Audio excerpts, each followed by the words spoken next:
Where did we end up? Namaruchi, where did we end up? Do you know? Yes. We need to do 42 now. Begin with 42? Yes, sir.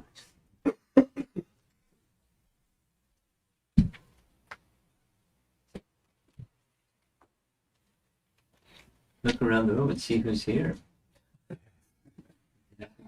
Oh my God.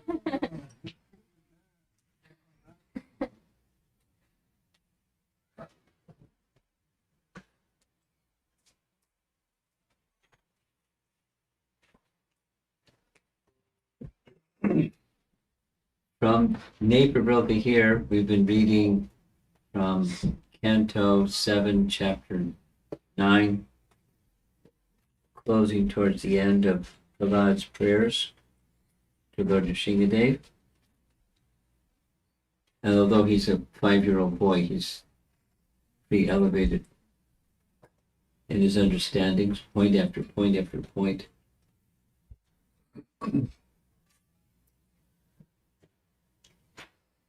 So 42, read a couple at least. Oh my Lord, Prahalad speaking to Lord Nrsingadev. Huh? We cannot go What do you want me to do? closer. Closer? Also, you can turn the speaker that way. Closer? Yes.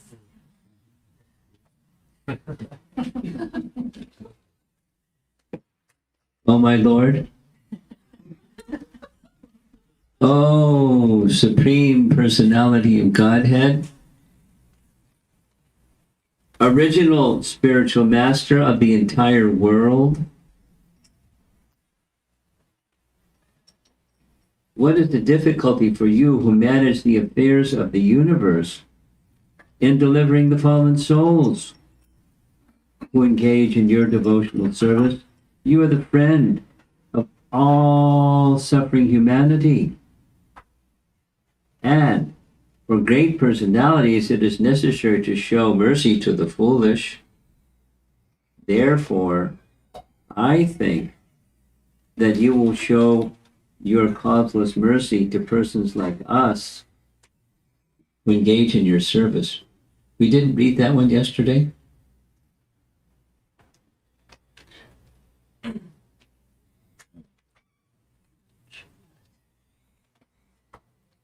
Seems like we read that one yesterday. Yes? No? Anyway. Here the words Priya, Janan, Anusevatam Naha indicate that the Supreme Lord, the Supreme Personality of Godhead, is very favorable to devotees who act according to the instructions of his own pure devotee. In other words, one must become the servant of the servant of the servant of the Lord. If one wants to become the servant of the Lord directly, this is not as fruitful as engaging in the service of the Lord's servant. This is the direction of Sri Chaitanya Mahaprabhu, who shows us the way to become Gopi Bhartu, Padakamalayur Dasa Dasanudasa. One should not be proud of becoming directly the servant of the Supreme Personality of Godhead. Rather, one must seek a pure devotee, a servant of the Lord, and engage oneself in the service of such a servant. The more one becomes the servant of the servant, the more one becomes perfect in devotional service. This is also the injunction of Bhagavad Gita. Evam parampara paptam imam rajarshayo viduhu. One can understand the science of the Supreme Personality of Godhead simply by the parampara system. In this regard, Srila Narottama Das Thakur says, Tandera charana devi bhakta sanivas. Let me serve the lotus feet of the devotees of the Lord, and let me live with the devotees. Janame hai e avidas Following Narottam Das Thakur, one should aspire to be a servant of the Lord, servant, life after life. Srila Bhaktivinoda Thakur also sings, Tumi a Thakur, Tamara Kukur, Balia Janaha More. O my Lord, O Vaishnav, please consider me your dog. One must become the dog of a Vaishnava, a pure devotee, for a pure devotee can deliver Krishna without difficulty. Krishna se tomar, Krishna dite par. Krishna is the property of his pure devotee, and if we take shelter of a pure devotee, he can deliver Krishna very easily. Prahlad wants to engage in the service of a devotee, and therefore he prays to Krishna.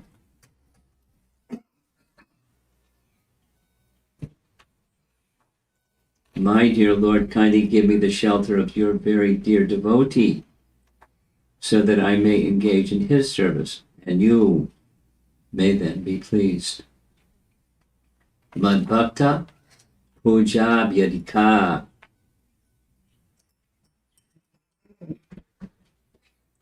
Pujabhyadika. Bhagavatam 11:19-21. The Lord says, engaging in the service of my devotee is better than trying to engage in my devotional service. Paragraph. Another significant point in this verse is that by devotional service, Prahalad Maharaj does not want to benefit alone. That's the verse we recited yesterday.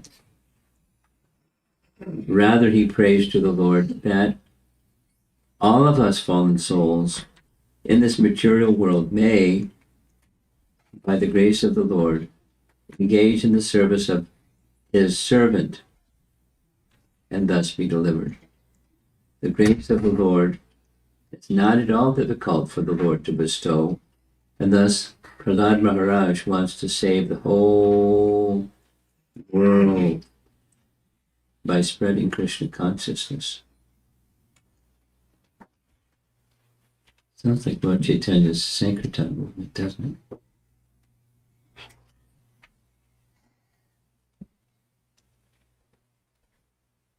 So that was the previous text 41. This was 42. Text 41 at the end. Now kindly look upon us, dash, not only upon me, but also upon all others who are suffering, dash, and by your causeless mercy and compassion, deliver us and maintain us.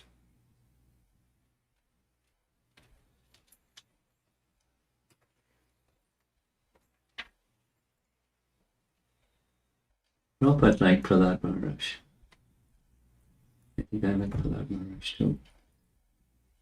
The feature of Prahalad Maharaj expressing his compassion for all who are suffering in this world, that's Prabhupada's anthem.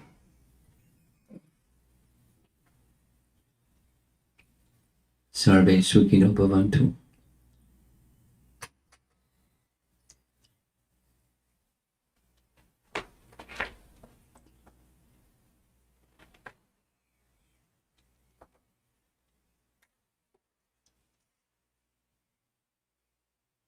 One who has such a desire, in fact, in a pure form of that, such a desire, is a very powerful person.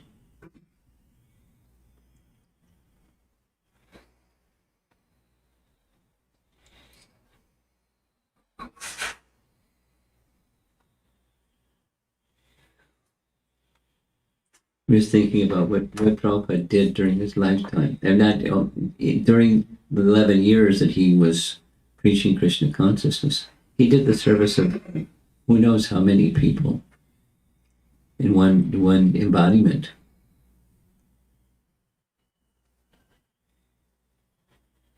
The schedule that he kept and the travel that he made, and the hours he spent writing, the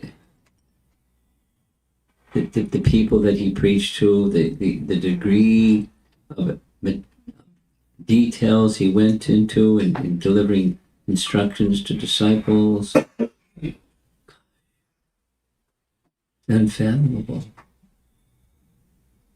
And what was driving him? I mean, Krishna was driving him, but the motivation was people should have this precious human form of life. People should have the opportunity to be happy, and he just knowing that there would be opposition to such a message, the message of pure devotional service. But he tirelessly, you could say relentlessly, but he just kept giving it and giving it. Like an explosion. Kept giving it and giving it. Anyone that's tried writing, how many volumes? And any one of those things.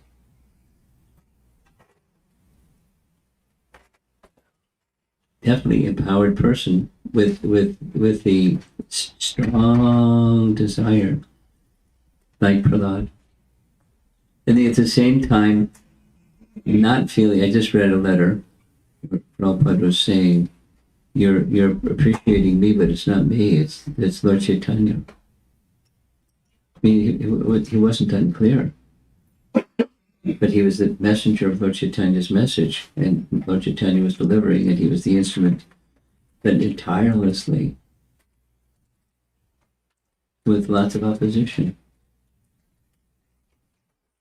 tirelessly. So the formula he's giving, the first paragraph, long paragraph, but it's scriptural reference after scriptural reference after scriptural reference, different acharyas and personalities expressing the same message through songs, etc. But the way of pleasing the personality of Godhead so that his favor comes to the devotee is by serving the devotee. And many ways of saying the same thing. By serving the devotee of the devotee, by serving the devotee of the devotee of the devotee. Krishna becomes very pleased.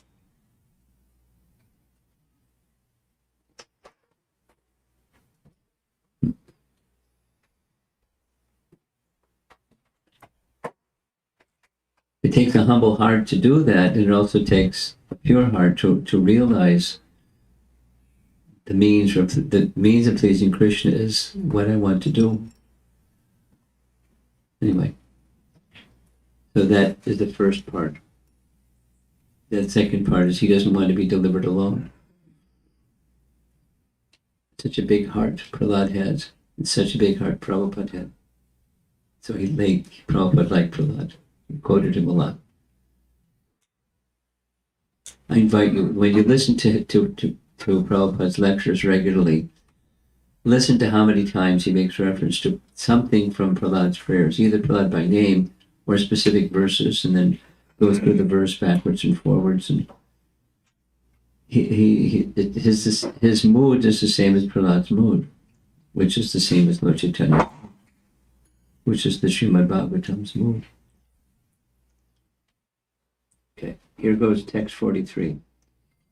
Oh, best of the great personalities, I'm not at all afraid of material existence. For wherever I stay, I am fully absorbed in thoughts of your glories and activities. My concern is only for the fools and rascals. Prophet loves those terms. Who are making elaborate plans for material happiness and maintaining their families, societies, and countries. I am simply concerned with love for them. Maya Sukaya Baram Udvahato Vimudhan. Vimudhan. Fools and rascals. Doesn't it sound contradictory? They're fools and rascals, and I'm simply concerned for them.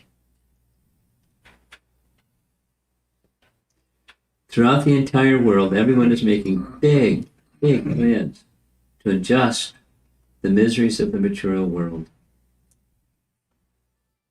And this is true at present, in the past, and in the future. Nonetheless, although they make elaborate political, social, and cultural plans, they have all been described here in as vimudha, fools.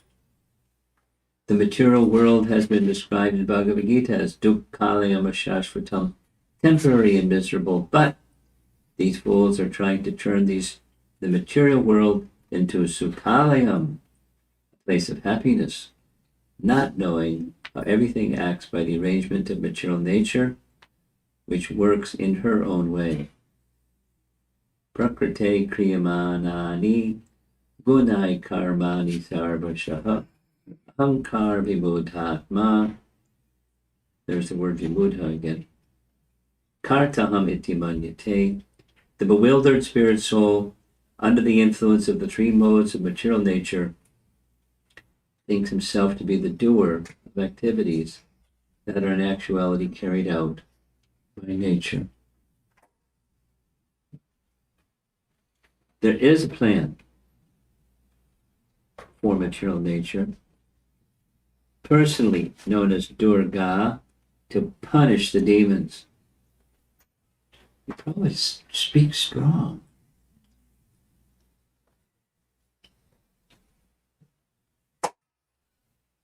Although the asuras, the godless demons, struggle for existence, they are directly attacked by the goddess Durga, who is well equipped with 10 hands with different types of weapons to punish them. She is carried by her lion carrier, or the modes of passion and ignorance. Everyone struggles very hard to fight through the modes of passion and ignorance and conquer material nature. But at the end, everyone is vanquished by nature's laws. Paragraph. He doesn't lighten up.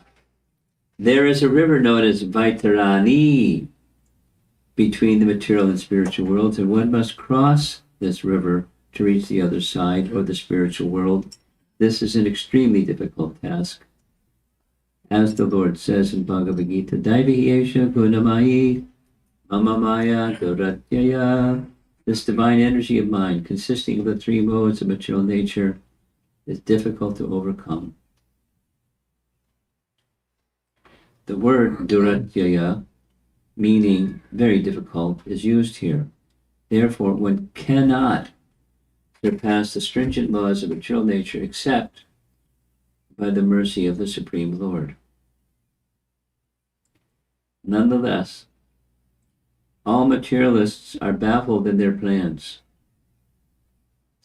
and they try again and again to become happy in this material world. Therefore, they have been described as vimudha, first-class fools.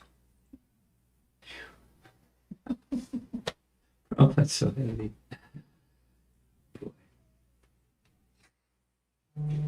As for Prahalad Maharaj, he was not at all unhappy, for although he was in the material world, he was full of Krishna consciousness. Those who are Krishna conscious, trying to serve the Lord, are not unhappy, whereas one who has no assets in Krishna consciousness and is struggling for existence is not only foolish,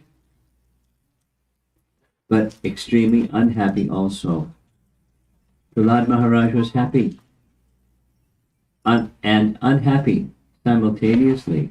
He felt happiness and transcendental bliss because of his being Krishna conscious, yet he felt great unhappiness for the fools and rascals who make elaborate plans to be happy in this material world. I mean, it sounds like Prabhupada is describing himself.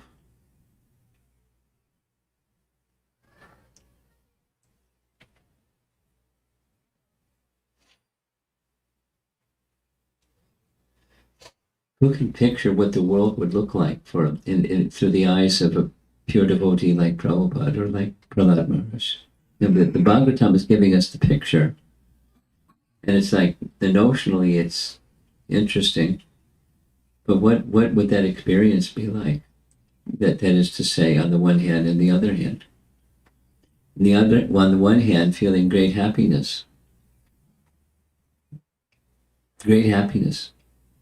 and on the other hand, feeling great unhappiness.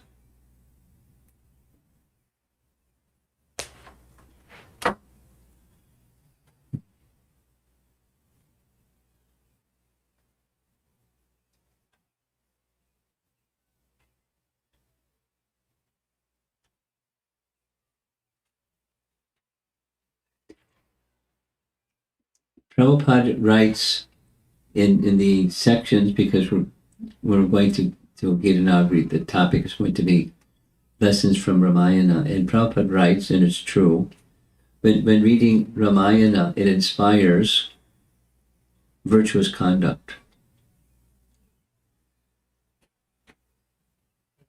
And reading Prahalad is like, it has a different mood. Fools and rascals, and he's contending with really heavy people. I mean, Hiranyakasipu, heaviest of the heavy, and Chanda and Amarika, they were really cruel.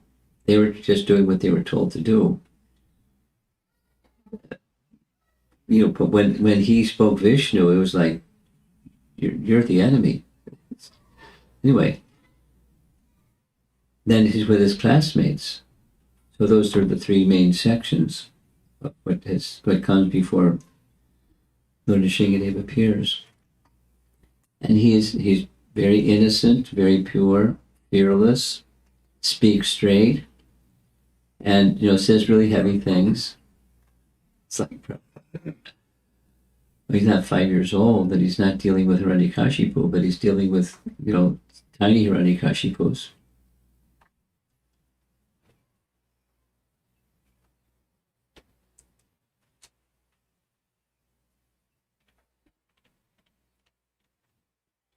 Risking his life and engaging others in activities that were also life risking, but knowing that Lord Nrsingadev would protect, and so forth and so on.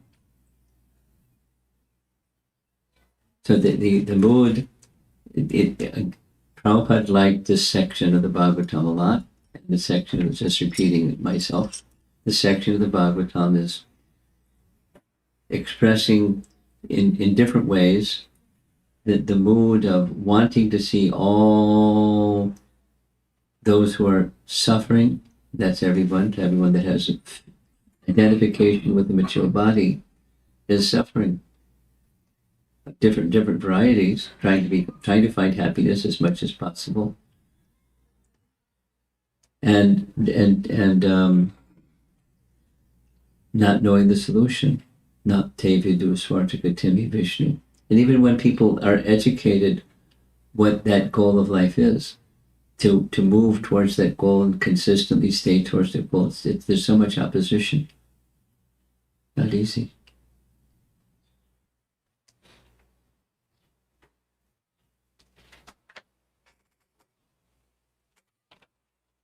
Just reading something today from Bhakti Rasamrita Sindhu, where Rupa Goswami is discussing the power of bhakti, and the power of bhakti has the power of Mamekam Shantam Raja Aham Tvam Sarva Papebhyo Moksha Yashami Masucha. The power of bhakti has the power of freeing one from all sins. It's the surrender specifically, but surrender and devotional service are so closely connected. Somebody wanted to add in one discussion, is there a distinction? What's the distinction? Surrender. So surrender is pranipat. It's the submitting oneself to the service of and the control of the person, another. and in this case, the personality of Godhead, and one who does like that, he removes sins. So he drills down on it a little bit, not only the prarabdha karma, but the aprarabdha karma, meaning things that are fructifying just now, and the big stock of those things that haven't fructified yet, but they're waiting. And even the tendency for sin is taken away by bhakti. And then Vishwanath Chakravarti Thakur starts to analyze the yeah but, the yeah but question. Yeah, but we're devotees, and how come we suffer? Anybody can say they don't suffer. We all experience that. So why is that there? And he gives two reasons. He gives commentary that say two reasons. One is it's different for the devotee that has taken shelter of the personality of Godhead. And in the case of the devotee that's taken shelter of the personality of Godhead, he, the personality of Godhead, may put them into some difficulty purposefully so they take deeper shelter of him. And Vishwanath Chakravarti Thakur quotes a verse from Canto 10, Chapter 89, where it's something that Prabhupada said about himself, that Lord Hari, when he shows special favor to a devotee, he takes away everything. That, material attachments, takes away everything. You can say, oh, I'm not attached, but when you lose it, then you're attached. You realize what your attachments are. So, and it's not just wealth or material assets, it's the sense of shelter in the temporary. So when Lord Hari shows special favor, he takes away that which is the shelter of material happiness, because there isn't material happiness. So it's his kindness. The second reason he gives is sometimes also due to offense. So in short, devotional service that Prahalad Maharaj has achieved, that the cause of suffering is gone. He's not feeling suffering. I mean, he's intimidated and threatened, and I'm going to cut your head off, and pretty heavy things. But he's not afraid, and he's not suffering.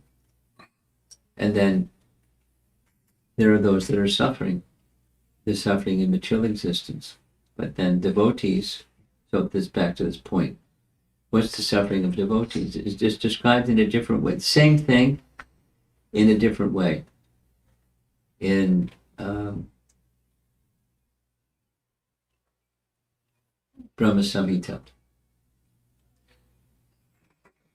Just twinda gopam atavendra mahosva karma bandhana rupa palabhajanam atanoti karmadi nirdahitakintu cha bhakti bhajam. The verse is saying that there's two categories. From Indra down to the tiny Indragopa. Anybody here know what an Indragopa is? I found out. I'll share with you what it is. I even tell you how I found out. There's a very nice description of the rainy season. This is connected with Light of the Bhagavad. I'm going way over to left field, but don't mind me, I'll come back. In Light of the Bhagavad, it's Prabhupada's second published book, 1961, but he didn't publish because he didn't have money to print it. But the book was a description of the rainy season. And rainy season personified is Barhi. And there's a very nice description of Barhi. So when Vrinda Devi it's time for the rainy season. She invites her cousin sister to come to decorate the land of Braja with rain. So the rainy season, she walks in clouds of mist, and her feet are red due to walking on the Indragopas. So the Indragopas are little tiny red insects. They kind of propagate a lot. So when there's some, there's a lot, and the ground becomes red. And it says so. Barhi, her feet are red, like being decorated with a big mat of Indragopa germs. Indragopas. It's an insect, not a germ. It's a very nice painting of. I gave the description to Bhakti Chaitanya Maharaj. I'm going way over here, and asked if he had an artist that could make a drawing that matched the description. So he could send a few sketches, and we selected one. And it's a really nice painting. But she's walking on her feet are reddish, like the glow of the Indragopas under whom she's walking, around whom she's walking. So from Indra down to Indragopa, everyone receives their yes Twindragopam Atavendra Aho Sva karma. Their karma is given appropriately for their activities. Of course, little insects don't generate new karma, but they have karma from their whatever previous to get the insect body. And for all living entities other than the devotees, the Bhakti Bhajam people have a different set of rules. And the Bhakti Bhajam set of people, according to Sri Brahma Samhita, they may experience some difficulty, but the experience of their difficulty is at the hands of the Supreme Lord, who is removing from the very root the cause of their material existence. And when something is removed as the cause of your material existence, what happens? You feel something. We'll say the same thing the opposite way. People aren't attached to suffering. They're attached to the sources of their suffering. And when the source of your suffering is taken, ouch. It's actually not ouch, but it's ouch. Supposing somebody's not attached to the source of suffering, like Prahalad, he's happy. The rest of us are attached to the sources of misery. And so some suffering, the understanding from these two different sources, suffering comes from attachment to sources of misery, or attachment to being the enjoyer of the temporary, even when you're in the presence of that which is not temporary. So flip it around. When there's attachment to that which is connected to the eternal, like the servant of the servant of the servant, and there's some joyfulness in being in the service of the servant of the servant, that connect one to the supreme joyful position. The soul becomes joyful, although the circumstances may not be. But the soul remains joyful, even when the circumstances are not. And there isn't the need anymore for the Lord to uproot the very source of our material suffering. Bhaktisiddhanta adds in his commentaries for that verse, it's that the root source is ignorance. And evil desires.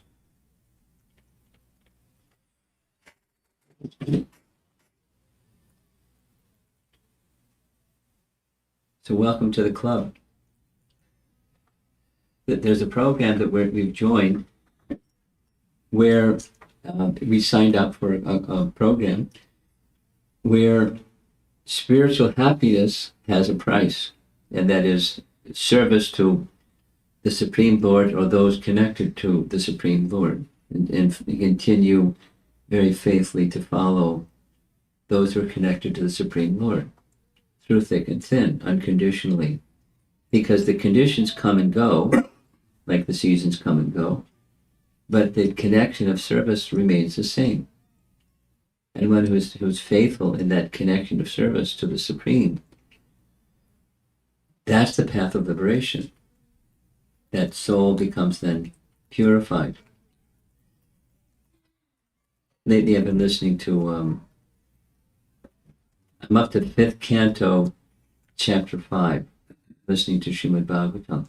And so far I've heard 8 classes where Prabhupada's speaking on the same verse in different cities. It's 551.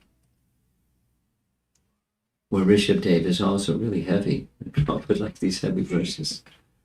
But it's just admonishing his sons to saying, don't get involved in living like hogs and dogs. Don't live a life that's just meant for indulgence in the temporary and finding happiness in that way. Don't do that. The advice to his sons. Rather, tapo divyam. That's what human life is meant for. And tapo divyam, transcendental austerity, no description after description, but rather than taking the senses and indulging them in the temporary, take the same senses and see how they can be engaged in some service to the Supreme, or servants of the servants of the servants of the Supreme.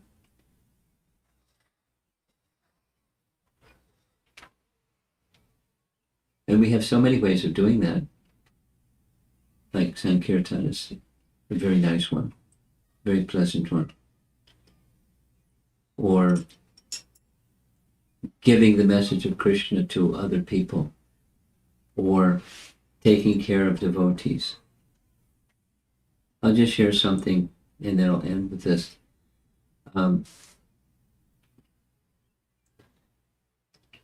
About 10 days ago, one of my godbrothers sent me about 5 messages where Prabhupada was saying, this is 1977.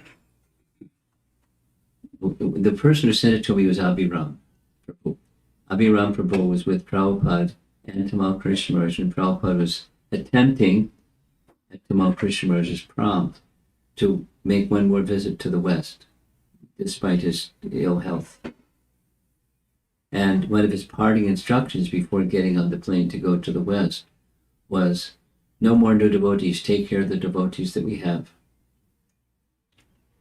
I think several other points were part of that communication. Now, it doesn't mean we shouldn't be interested in bringing Krishna consciousness to people that don't have the purpose of life, no training, no exposure, or they think they have an idea, but they have a wrong idea, and so forth and so on. We still do that, but it's a major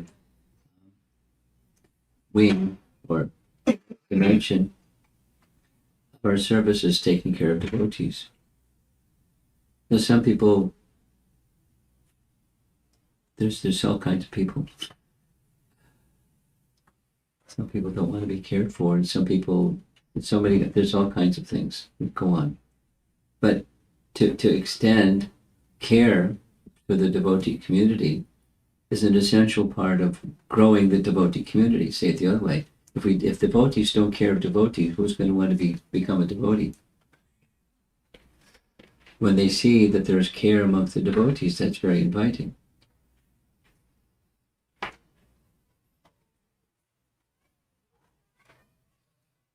We can give so many nice examples. Some people go away because they see things they don't, it's not attractive within how devotees relate with each other. The philosophy is, anyway, so that's a whole other dimension of our human interactions and extending those human interactions to others, devotees and non-devotees alike, because the conviction that the process of bhakti is purifying, and we all need purification.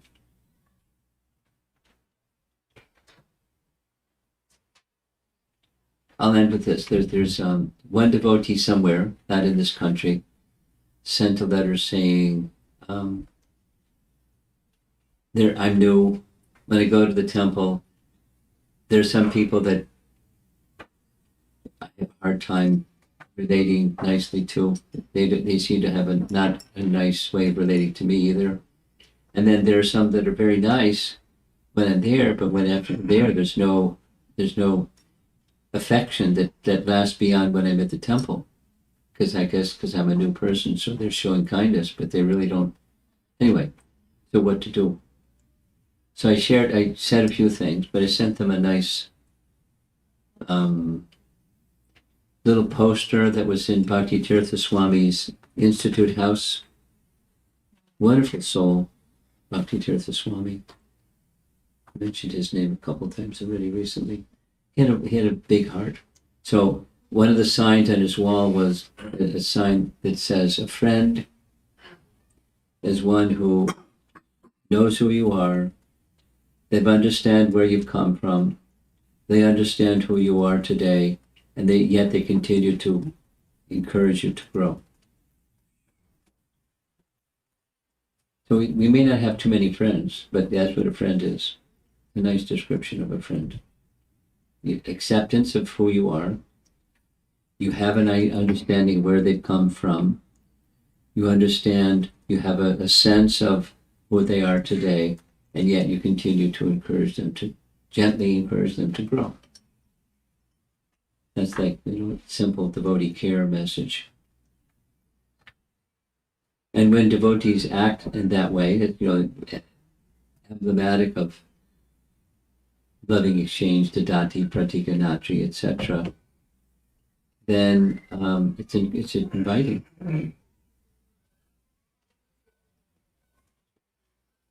Just last night, that young couple, American couple that are across, the apartment across the way, their first time they came to a devotee program.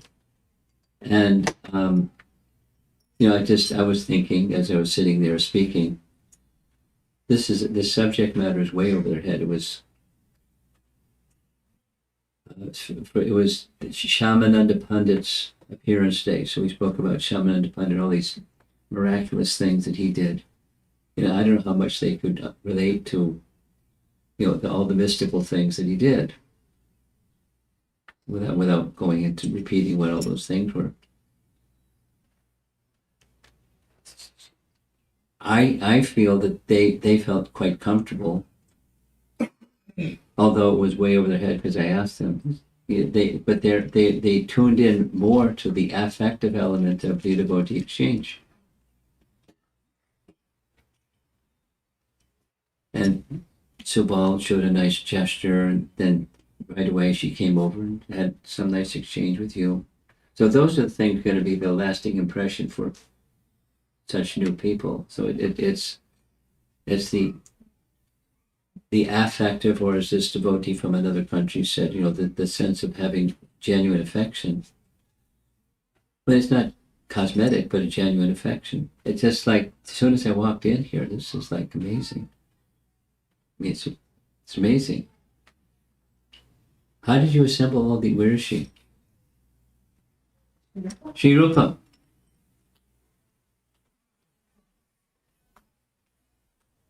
It's like people I haven't seen in a long time here. But it's like a family. And I think it's very nice.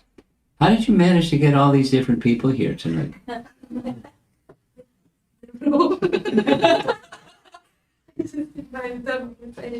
She personally reached out. Huh? She personally reached out to everyone. Bless your heart.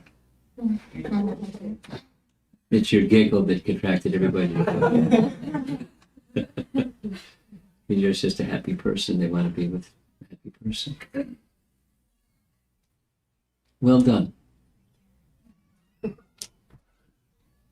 Those are those affective parts of devotee loving exchanges. This makes devotional service inviting, and go further and go deeper.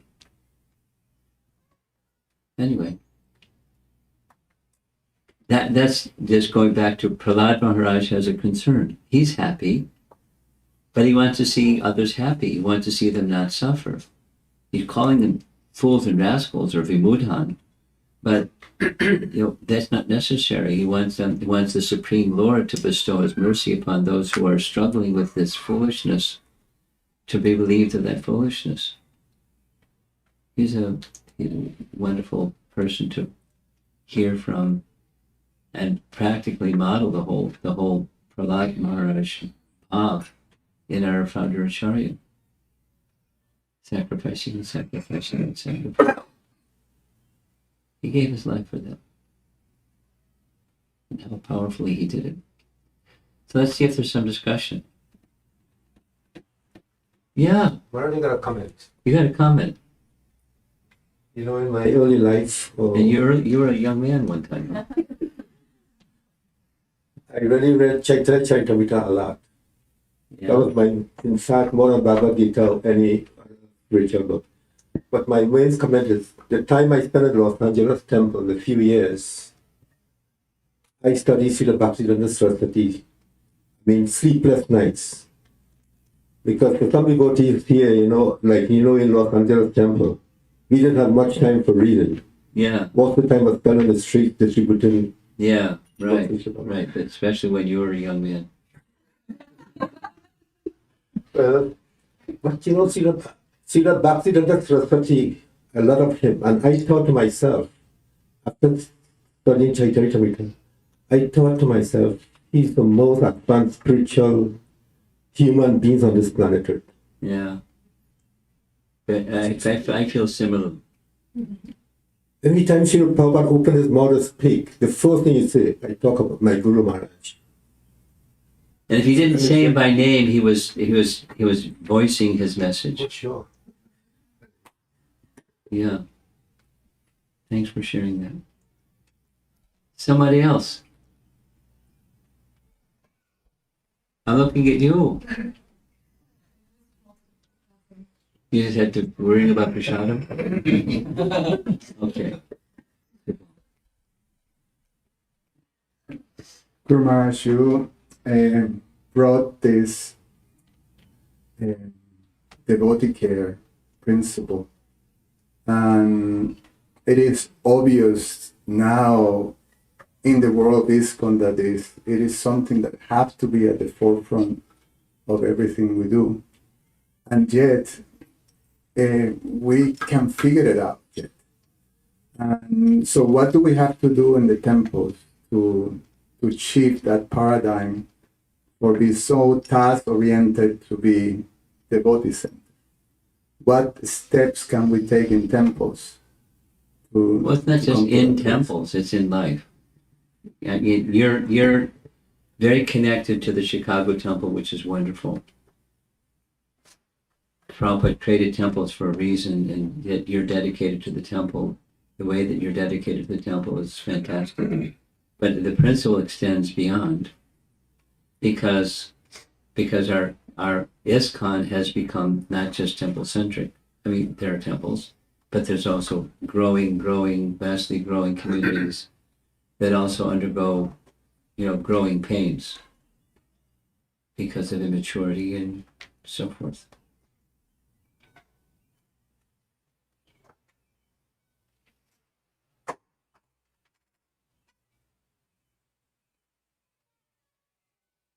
I'll say three things. Because you're asking how to. I believe in training and education. This is something, a practical thing that I've done. I really like looking at Hemangi. She's been listening also to Hari Parshad Prabhu's. Now he's up to part 27 of Nectar of Instruction, and he's only up to text 5. So the part 5, text 5, is dealing with Vaishnava relationships. So I've asked somebody to go through it very carefully, making a presentation that can then be used for educating our devotees. It's not A to Z presentation, but it's some very important points about care of devotees, Vaishnava care. You probably know this because I've added you to as a receiver of some of this. But I've asked Premananda because it's different than Chicago Temple. It's growing exponentially, but they also have their growing pains in a different way than the Chicago Temple has its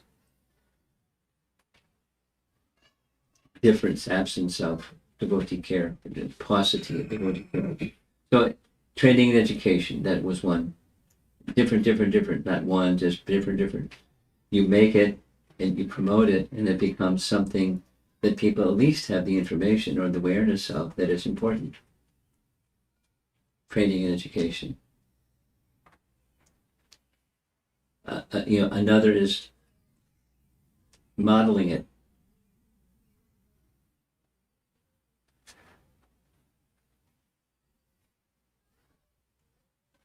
When there's somebody or a group of somebodies that huddle around, it's like book distribution or kirtan or prasadam distribution or something. When some devotees huddle around something, they start to do it nicely, it draws attention and draws some energy. So model it and teach it. Find some persons like yourself that understand its importance, or create some persons that then can understand its importance and help beat the drum and blow the trumpet. And so training and education and model it and let it grow like that.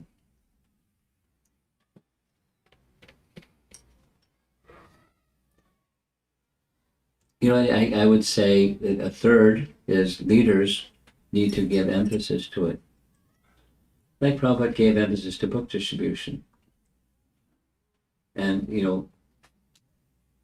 like Narendra was just saying, that's what we did. We didn't do too much of anything else. We did lots of that. And Prabhupada was encouraging. It was at a time, a period of growth, but then after that explosion, then take care of the devotees. Anyway, so when there's leaders that make a point of repeating it, the person's modeling it, and in systems of training and education, it has a better chance of flourishing than yesterday. Going till tomorrow. And think of ways, you and others can think of ways that devotee care topic can be, it doesn't have to be the whole topic, but some slice of it.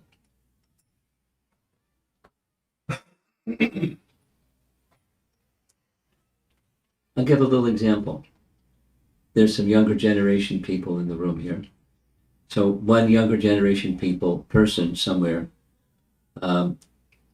confided in me that, they are interacting with some other young people that have a real hard time in having their parents understand them. Can I do something about it?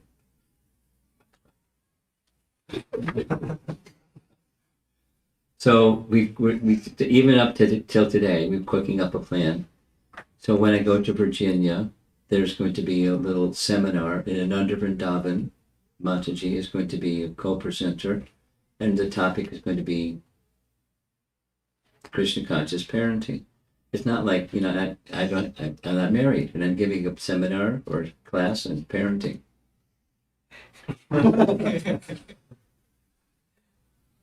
But it's largely affective skills. It's devotee care. The devotees are their children, and their children don't disrespect their parents, but there's a disconnect. So once the ball is rolling, then you don't have to have the whole thing, but some part of it, and then it can grow. It will grow. It's uphill. It's rolling a stone uphill. But it'll go. Yeah. Hare Krishna.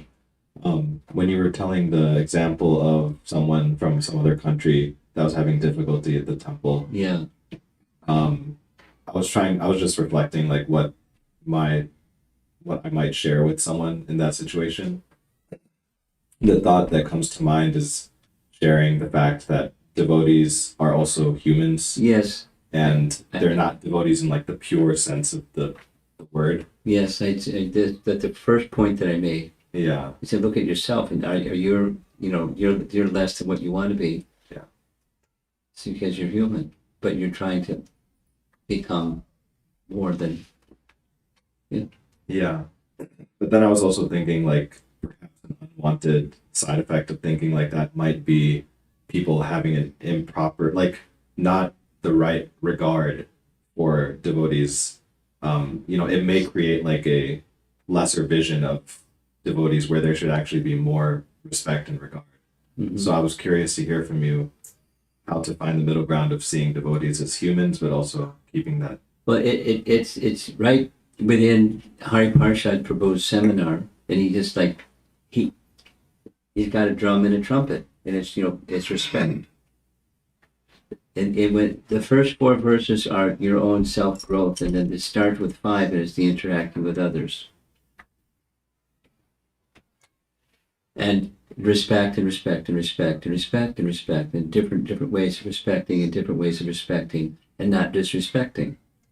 So when there's shortcoming over there, you still respect because, and then the appropriate for the position, the respect goes. So and when that core sinks in, there's a spirit soul part of Krishna, and of all the spirit souls part of Krishna, here's a person or some persons who are moving in the direction of these trying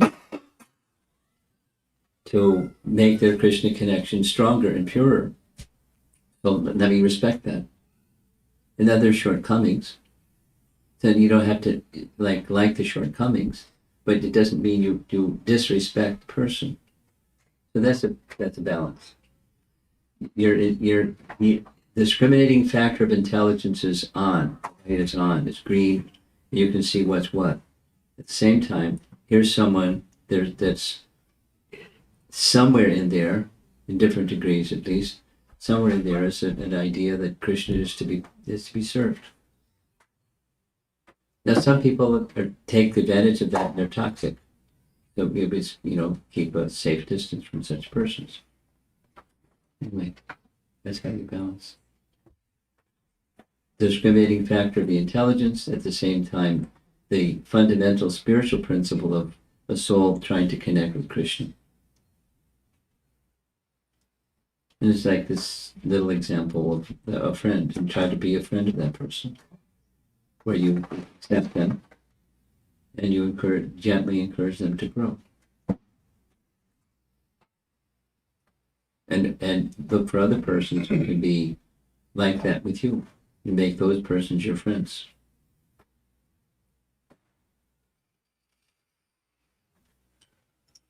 Anybody else?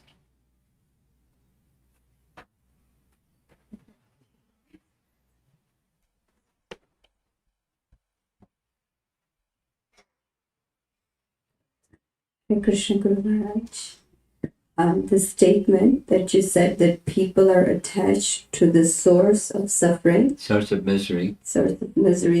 And not necessarily To the misery. the suffering. I don't know if I fully understand. Really? If you can give, an example or. Let me count the ways. Let's take a real gross one so no one feels their toes are stepped on.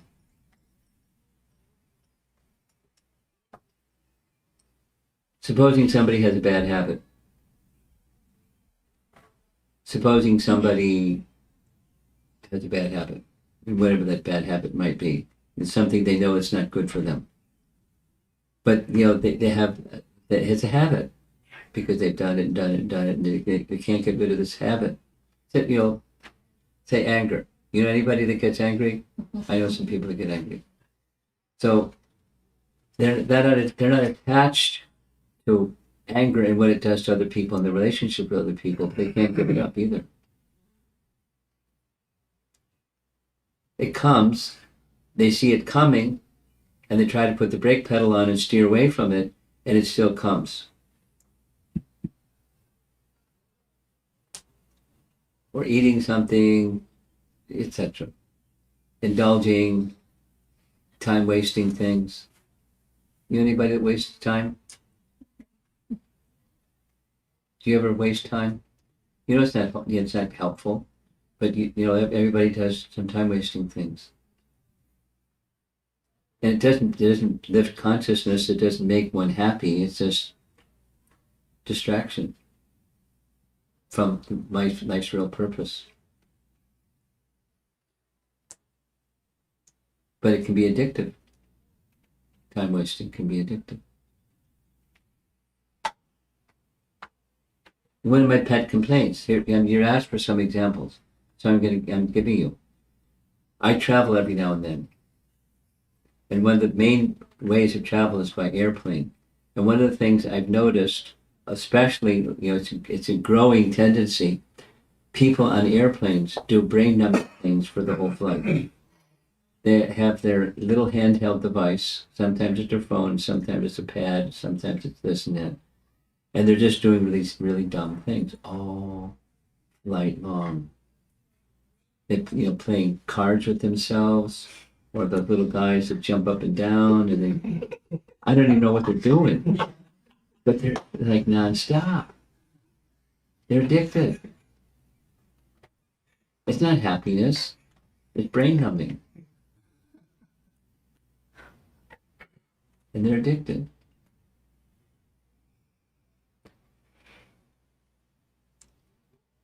What to speak of harsher things people do to each other.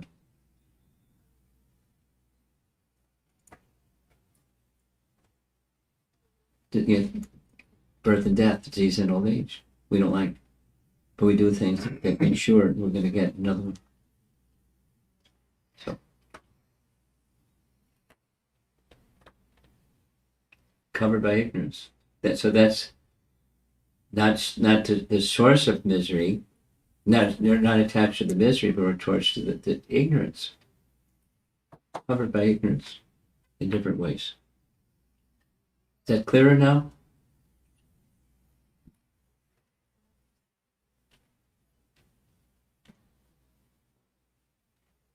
You still have the microphone? You're going to say something else? You're done. You're done. Okay.